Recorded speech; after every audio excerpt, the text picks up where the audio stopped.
Good morning बच्चों, मैं हूं आपकी होम साइंस टीचर शिल्पी शर्मा।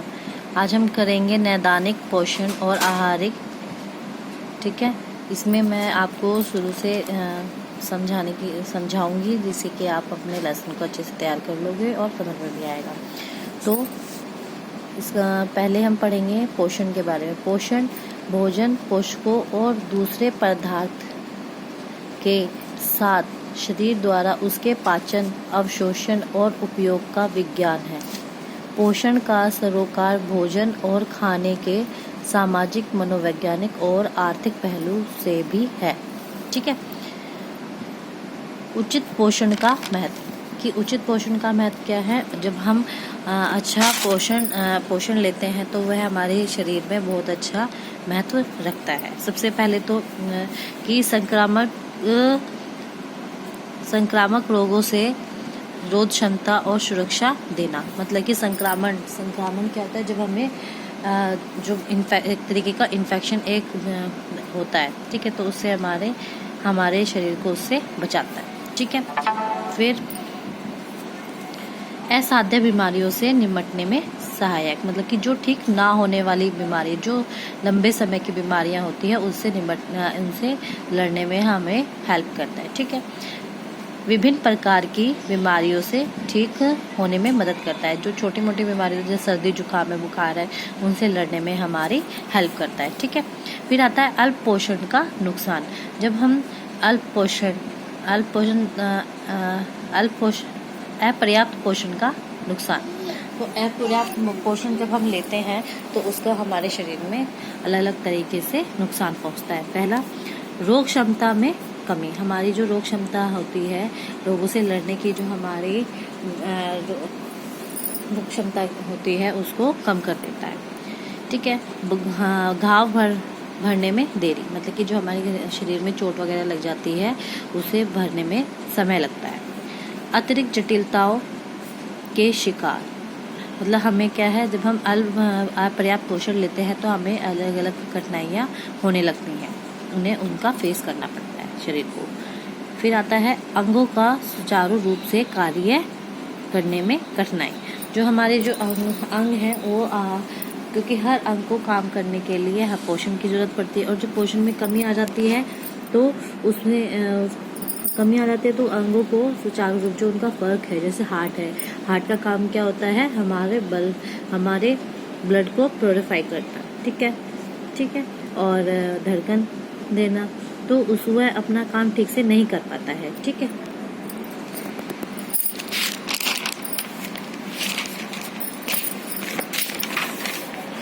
अब हम पढ़ेंगे नैदानिक पोषण। नैदानिक पोषण का विशिष्ट क्षेत्र जो बीमारी के समय के पोषण से संबंधित है नैदानिक पोषण कहलाता है। नैदानिक पोषण को इंग्लिश में क्लिनिकल न्यूट्रिशन भी कहा जाता है। आजकल इस क्षेत्र को चिकित्सा पोषण भी कहा जाता है। ठीक है। नैदानिक पोषण का महत्व, इम्पोर्टेंस ऑफ क्लिनिकल न्यूट्रिशन। बीमारियों की रोकथाम और अच्छे स्वास्थ्य को बढ़ावा देना।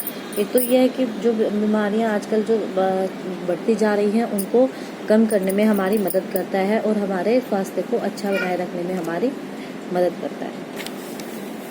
बीमार मरीजों का पोषण। जो लोग बीमार हो जाते हैं तो हमारे पोषक तत्वों का ये है कि जितना हमें दवाई की आवश्यकता होती है, उतनी ही सही मात्रा में हमें पोषक तत्वों की भी आवश्यकता होती है, जिससे कि हम जो मरीज होते हैं वो ठीक होते हैं। लंबी बीमारी में उचित पोषण। जो लंबी बीमारी होती है उसमें हमें उचित पोषण लेने की आवश्यकता होती है। अगर हम उचित पोषण नहीं लेंगे तो हमारी बीमारी ठीक नहीं होगी। आहारिक चिकित्सा के उद्देश्य। मरीज के भोजन की प्रकृति को ध्यान में रखते हुए आहार की सूची तैयार करना। मान लीजिए कोई बीमार है, ठीक है, आपको पता है, जैसे हाई ब्लड प्रेशर है किसी को, तो उसकी बीमारी को पहले तो ध्यान में रखेंगे कि वो इंसान हाई ब्लड प्रेशर की बीमारी से ग्रसित है, मतलब कि है ना, तो उसको हमें क्या क्या चीज देनी है और क्या क्या चीज नहीं देनी है। ठीक है, उसकी एक सूची बना लेंगे। पोषणहीनता को दूर करना है। जो उसके शरीर में पोषणहीनता आई है उसको क्या करना है, हमें फर्स्ट ऑफ ऑल उसको दूर करना होगा, ठीक है। जिसके कारण वो बीमारी उसके अंदर आई है उसको दूर करना है।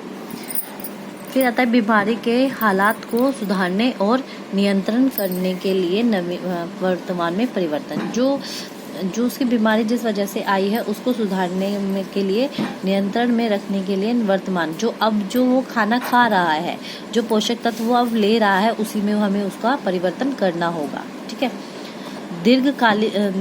दीर्घकालिक बीमारियों में अल्पकालिक और दीर्घकालिक समस्याओं का रोकना। दीर्घकालिक बीमारियां कौन सी होती हैं, जो लंबे समय के लिए चलती हैं, जैसे कि ब्लड प्रेशर, वो हार्ट प्रॉब्लम है, हाइपरटेंशन के मरीज हैं, ठीक है, और क्या कहते हैं डायबिटीज़ वाले हैं, मोटापा है, ये सब क्या है दीर्घकालिक है, ठीक है। तो उन्हें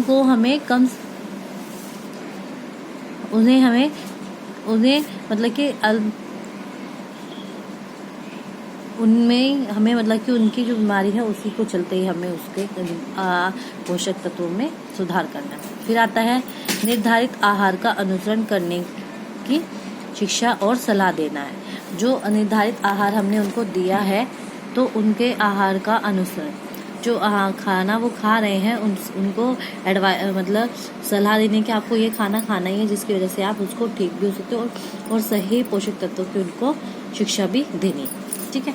अब आता है पोषण देखभाल गतिविधियों का एक समूह है, जिसमें पोषण देखभाल गतिविधियों का एक व्यवस्थित समूह है। जो पोषण है वो क्या है, दूसरे एक समूह है, ठीक है। उसको व्यवस्थित तरीके से ही वो किया जा सकता है। पोषण स्थिति का मूल्यांकन, जो उनके पोषण लेने का तरीका है, स्थिति है, उसको एनालाइज करना चाहिए। उनका जो जब हम सूची तैयार करते हैं तो उनका 24 आवर्स का एक रिकॉल लेता है, मतलब कि उनका बारे में पता करते हैं कि वो 24 घंटे में क्या क्या खाते हैं और क्या क्या नहीं खाते, और फिर मूल्यांकन करते हैं कि उनकी पोषण स्थिति क्या है। फिर आता है पोषण समस्याओं का निदान करना। जो पोषण समस्या है उनको, जैसे कि किसी भी विटामिन की कमी है या मिनरल्स की कमी है या क्या बीमारी है, तो उनकी समस्या का निदान करना है, मतलब कि समस्या को सॉल्व करना है, ठीक है। पोषण आवश्यकताओं पूरी करने के लिए योजना बनाना।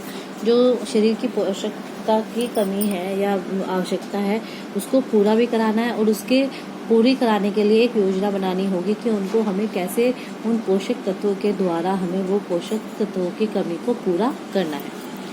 पोषण देखभाल के परिणामों का मूल्यांकन करना है, और यदि आवश्यकता हो तो परिवर्तन करना पड़ेगा। मतलब कि जब हम उनको पोषण दे रहे हैं तो उनके परिणाम, पोषण देने के बाद जो परिणाम आ रहे हैं उनको देखना भी है, और उनको मूल्यांकन मतलब एनालाइज भी करना है कि वो क्या सही आ रहे हैं या गलत आ रहे हैं, जो हमने सोचा है वैसे ही आ रहे हैं। अगर वो परिणाम नहीं आ पा रहे हैं तो क्यों नहीं आ पा रहे हैं, क्या कमी रह गई है, कैसे क्या कर सकते हैं हम उसमें, तो और फिर उसी के अकॉर्डिंग हम उनके जो पोषक तत्वों की जो आहार सूची बनाई है हमने, ठीक है, उसी में हमें चेंजेस लाने हैं, ठीक है बच्चों। आज के लिए इतना ही, और मैं कल फिर आपको अपने नोट्स दूंगी बना के, इसी लेसन के आगे हम इसे कंटिन्यू करेंगे। आशा करती हूँ कि आप ये नोट्स ध्यान से पढ़ेंगे और इनको अच्छे से अध्ययन करेंगे, ठीक है बच्चों। मैं चाहती हूँ कि सारे बच्चे इन्हें ध्यान से पढ़ें। Thank you for watching me.